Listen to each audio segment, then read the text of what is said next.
చంద్రశేఖర్ గారు 2014-19 మధ్య జరిగినటువంటి అనేక అవినీతి కుంభకోణాలకు సంబంధించి కొన్ని కేసులు మీరు అధికారంలో ఉన్నప్పుడు పెట్టడం జరిగింది. అందులో అనేక కేసుల్లో చంద్రబాబు నాయుడు గారు ఏవన్గా ఉన్నారు, ప్రధాన నిందితుడిగా ఆయన ఉన్నారు. ఈ కేసులు ఇప్పుడు 6 కేసులు ప్రధానమైనవి తీసుకుంటే అందులో 4 కేసులు దాదాపుగా క్లోజ్ అయిపోయినట్టుగా కనిపిస్తోంది. కేజీఎఫ్ సినిమాలు అనుకుంటాను ఒక డైలాగ్ ఉంటుంది, ఇప్పుడేం చేస్తాడు మీ హీరో అని. ఇప్పుడేం చేస్తుంది మీ పార్టీ? మీరు ఇప్పుడు ఏమీ చేయకుండా వదిలేస్తే మీరు అక్రమంగా కేసులు పెట్టినట్టుగా ప్రజల్లోకి ఒక సిగ్నల్ వెళ్తుంది. మీరు లీగల్ ఫైట్ కంటిన్యూ చేస్తారా? అందరికీ నమస్కారం సార్. చంద్రబాబు నాయుడు గారు ప్రజలకు సూపర్ 6 హామీ ఇచ్చాడు కదా. సూపర్ 6 అంటే ఈ సూపర్ స్కామ్ల యొక్క కేసుల్ని కొట్టించేసుకోవటమే. సూపర్ 6 అంటే ప్రజలకు ఇస్తారనుకున్నారు, కానీ చంద్రబాబు నాయుడు తనగా ఇచ్చుకుంటున్నాడు. సూపర్ 6లో ఈ 4 కేసులు ఆల్రెడీ ఇచ్చేసినట్టే అంటున్నాడు కదా. ఈ 4 కేసులను కొట్టేసుకున్నట్టే. ఫైబర్ నెట్ అయిపోయింది, లిక్కర్ స్కామ్ అయిపోయింది, అసైన్డ్ అయిపోయింది, ఇసుక అయిపోయింది, అమరావతి మిగిలింది. కానీ ఐటీ డిపార్ట్మెంట్ నోటీస్ ఇచ్చింది చంద్రబాబు నాయుడు గారికి. స్కిల్ కేసులు 2 కేసెస్లో. అమరావతిలో దాదాపు 8,000 కోట్ల రూపాయల ఆ కాంట్రాక్టులకు సంబంధించి తన పిఏ శ్రీనివాస్ అనేటటువంటి వ్యక్తి ద్వారా ఒక షెల్ కంపెనీలని సృష్టించి ఆ షెల్ కంపెనీలకు సంబంధించిన వ్యవహారాలు చూడడానికి మనోజ్ పార్థసాని అనేటటువంటి అతన్ని ఆ కంపెనీల వాళ్ళకి అటాచ్ చేసి వినయ్ సంగల్లా, విక్కీ జైన్, మనం బాగా విన్నాం, షాపూర్జీ పల్లంజీ సంస్థకు సంబంధించినటువంటి అధికారులు ఐటీ శాఖ వారికి ఇచ్చినటువంటి ఆ నివేదికల్లో చంద్రబాబు నాయుడు గారి పిఏ ఎవరికి ఇవ్వమంటే వాళ్ళకి డబ్బులు ఇచ్చామని చెప్పినట్టుగా చాలా క్లియర్గా సిఐడి వారికి సంబంధించినటువంటి ఆధారాల సేకరణలో ఇవి కూడా ఒక భాగం. ఇప్పుడు సిఐడి అంటే చీఫ్ మినిస్టర్ గారి ఇంటి డిపార్ట్మెంట్గా మారిపోయింది. సిఐడి అంటే అదా? ఇంటెలిజెన్స్ డిపార్ట్మెంట్ కాస్త చీఫ్ మినిస్టర్ ఇంటి డిపార్ట్మెంట్గా మారిపోయింది. ఇన్వెస్టిగేషన్ డిపార్ట్మెంట్ కాస్త ఇంటి డిపార్ట్మెంట్గా మారిపోయింది. అంటే సిఐడి యొక్క అర్థాన్నే మార్చిన చంద్రబాబు నాయుడు గారి కేసుల్లో ఉన్నటువంటి ఆధారాలను చెరిపేలేడా?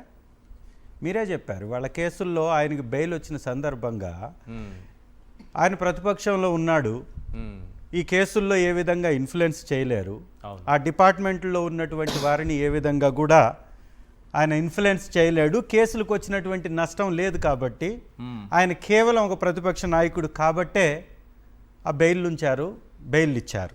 ఓకే, మరి ఇమీడియట్గా బెయిల్ రద్దు చేయాల్సినటువంటి బాధ్యత న్యాయశాఖకి లేదా? ఇచ్చినటువంటి బెయిల్స్ని చంద్రబాబు నాయుడు గారి సీఎం అయిన తర్వాత ఇన్ఫ్లుయెన్స్ చేస్తున్నప్పుడు బెయిల్స్ రద్దు చేయాలా లేదా? ఇది ప్రజలు అడుగుతున్నటువంటి ప్రశ్న. ఈ రాష్ట్రంలో 6 అతిపెద్ద స్కాములు చేసి చంద్రబాబు నాయుడు గారు అత్యంత ధనవంతుడైనటువంటి ముఖ్యమంత్రిగా ఎదిగాడు. మనం చూస్తున్నాం, దాదాపు 10,070 ఎకరాలు, 700 ఎకరాలు, 11,000 ఎకరాలు, 4,300 కోట్ల అసైన్డ్ భూముల్ని దాదాపు 1,300 మంది చేతులు మారాయి. 1,300 మందికి, దానిలో కొంత ప్రభుత్వ భూమిని ఆక్రమించుకున్నటువంటి వారిని బెదిరించేసి అదొక 760 కోట్లు, దాదాపు 5,000 కోట్ల రూపాయల అసైన్డ్ భూముల్ని, ప్రభుత్వ భూముల్ని 130 మంది పైచిలుకు వ్యక్తులు బినామీలుగా మారి చంద్రబాబు నాయుడు గారికి లేదా తెలుగుదేశం పార్టీ సంబంధించినటువంటి నాయకులకి లబ్ధి చేకూర్చేలాగా చేశారు. ఇవాళ ఈ రాష్ట్రంలో కేసులు కొట్టివేస్తున్నటువంటి పరిస్థితి. ఈ సూపర్ 6 సూపర్ స్కామ్ల యొక్క ఈ కేసులు, సూపర్ 6 అంటే ఈ 6 కేసులు. ఈ 6 కేసుల్లో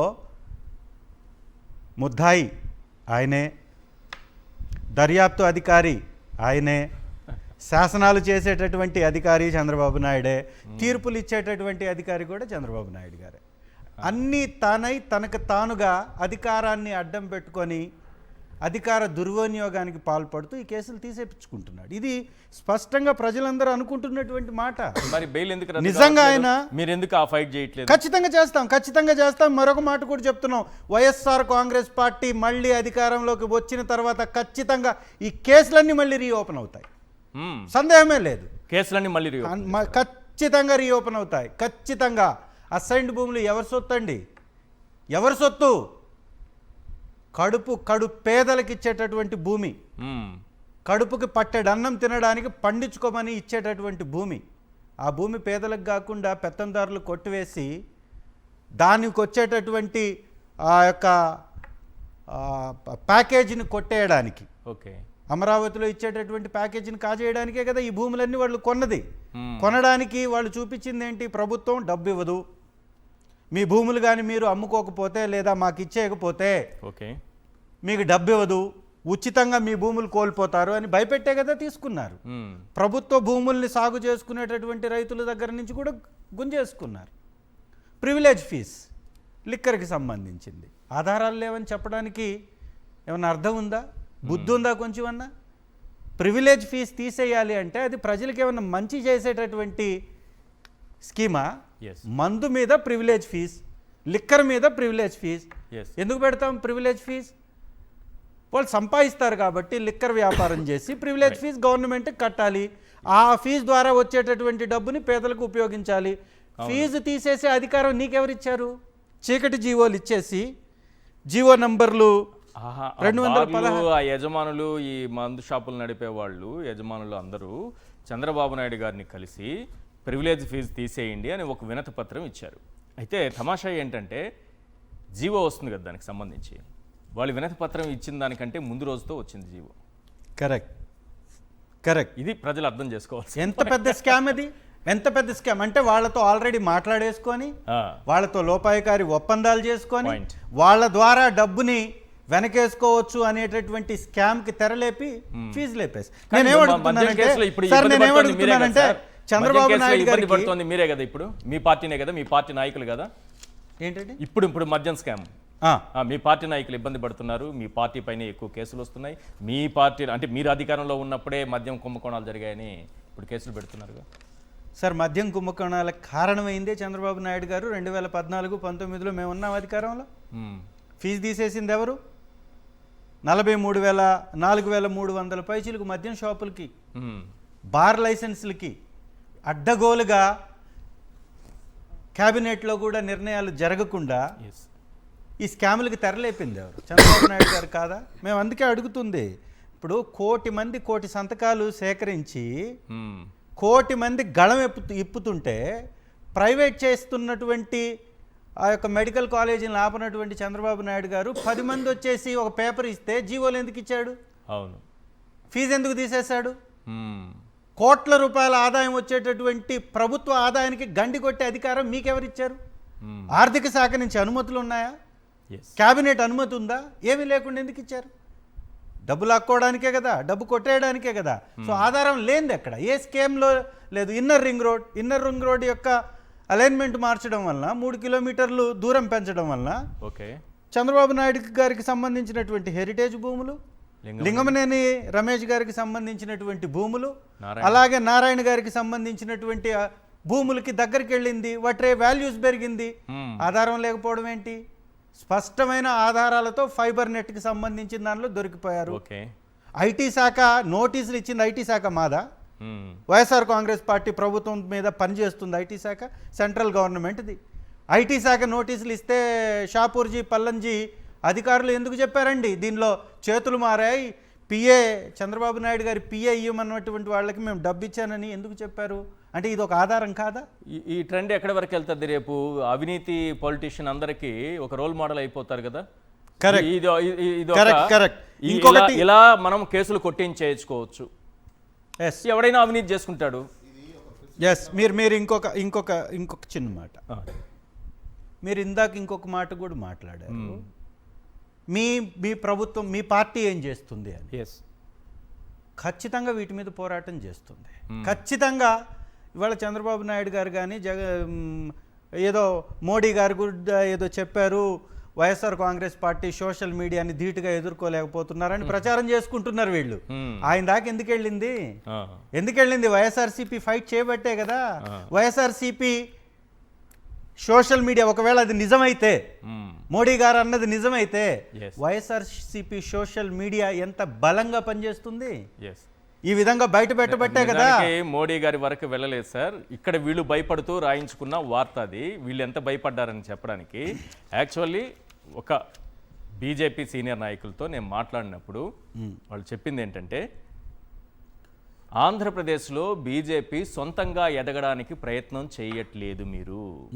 మీరు ఏదో ఒక పార్టీతో పొత్తులో ఉన్నాం కాబట్టి ఇలా నడిచిపోతే జీవితం చాలన్నట్టున్నారు. సొంతంగా ఎదగడానికి ఏం చేయాలో అది చెయ్యండి అని చెప్పారు. ఈ విషయం బయటకు వస్తే చంద్రబాబు నాయుడు గారికి ఇబ్బంది కాబట్టి దీన్ని బయటకు రానివ్వకుండా సోషల్ మీడియా గురించి ఇంకేదో రాసుకుంటూ నేను మాట్లాడిన విషయం మీకు చెప్తున్నా. నేనేమంటానంటే సార్, ఎవరేం మాట్లాడినా అన్నా అనకపోయినా, అందుకే అనుంటే అన్నాను నేను. అవును, అది నిజమైతే అన్నా. అదే యా, నేనేమంటానంటే వీళ్ళు ఆ ప్రచారం అందుకే చేసుకుంటున్నారు. భయపడ్డారు కాబట్టి ప్రచారం చేసుకుంటున్నారు సోషల్ మీడియా గురించి. తెలుగుదేశం పార్టీ ఈ డబ్బా వాయించుకోవడం అనేది ఇప్పటిది కాదు, మొదటి నుంచి ఉన్నటువంటిదే. చంద్రబాబు నాయుడు గారి చేతిలోకి పార్టీ వచ్చినప్పటి నుంచి ఉన్నదే.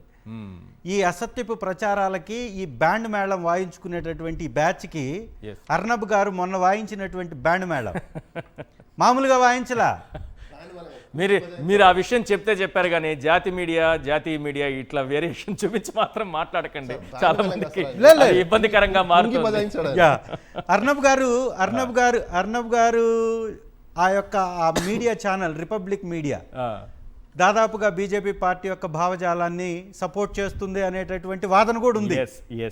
అలాంటి ఛానల్కే వీళ్ళ డబ్బా చూడలేకపోయారు, భరించలేకపోయారు. ఏమయ్యా నీకు అసలు ఏ సంబంధం అతనికి? లోకేష్ గారు వార్ రూమ్ పెట్టడం ఏంటి, వార్ రూమ్లో కూర్చోవడం ఏంటి అంటే ఇతనికి ఆ రెస్పాన్సిబిలిటీ కింద కూర్చున్నాడంట. ఇక్కడ యొక్క సంస్థలు అడ్డడుగు స్థాయికి పడిపోతూ ఉంటే దాన్ని కంట్రోల్ చేసుకోలేనటువంటి ఈ లోకేష్ గారు, పవన్ కళ్యాణ్ గారు జాతీయ స్థాయిలో ఉన్నటువంటి వ్యవస్థల గురించి కూడా డబ్బా కొట్టుకుంటుంటే ఊరుకుంటారా? లాస్ట్గా అతను ఖాళీ సీటు పెట్టి ఒక్క నిమిషం సార్, ఖాళీ సీటు పెట్టి ఈ ఖాళీ సీటు తెలుగుదేశం పార్టీకి సంబంధించినటువంటి వ్యక్తికి మేము కేటాయించినటువంటి సీట్ ఇది, దీనిలో వాళ్ళు మాకు సమాధానం చెప్పడానికి రాలేదు, మీరు రాకపోయినా, మీరు రిపబ్లిక్ టీవీని బ్యాన్ చేసినా మీ యొక్క ఇంపాక్ట్ జీరో అనిలా జీరో అని చూపించాడు.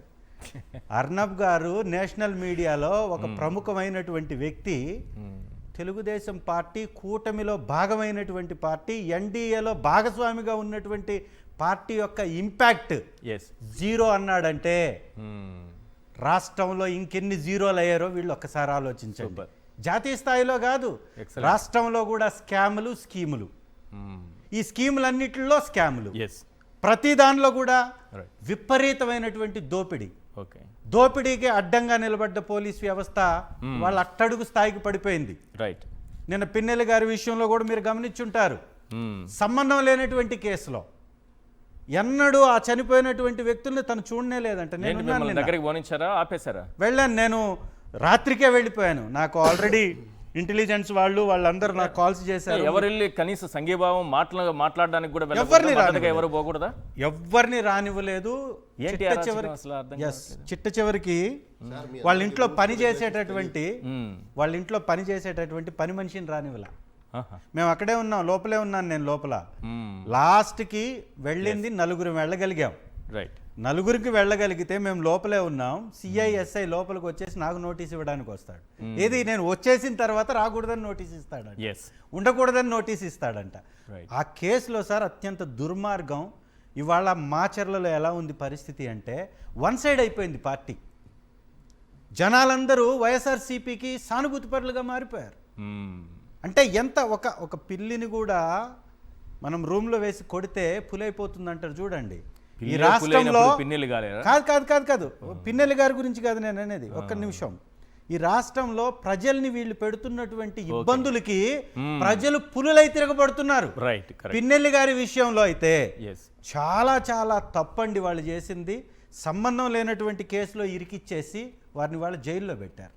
ఆధారాలు కూడా వాళ్ళు చూపించింది ఏంటో తెలుసా సార్? జైల్లో పెట్టడానికి కారణం ఆధారం ఏంటో తెలుసా? వాళ్ళు చూపించింది, వీళ్ళు ఏదైతే వాంగ్మూలం ఇవ్వడానికి వెళ్ళారో పోలీసులు పిలిపించారు విచారణకి విచారించినప్పుడు ఏ ప్రశ్నలు వేశారు, ఏ సమాధానాలు చెప్పారు, అవి మారకుండా ఉండడానికి సంతకాలు పెట్టించుకుంటారు కదా. ఆ పేపర్ కాపీ తీసుకెళ్ళి ఆయన కోర్టులో వేస్తే దాన్నే వీళ్ళు దొంగిలించారన్నట్టుగా డిపార్ట్మెంట్ మేము ఇవ్వలేదు అని అబద్ధం చెప్పి ఆయన మీద ఇవాళ అరెస్ట్ వారెంట్ వచ్చే విధంగా చేశారు.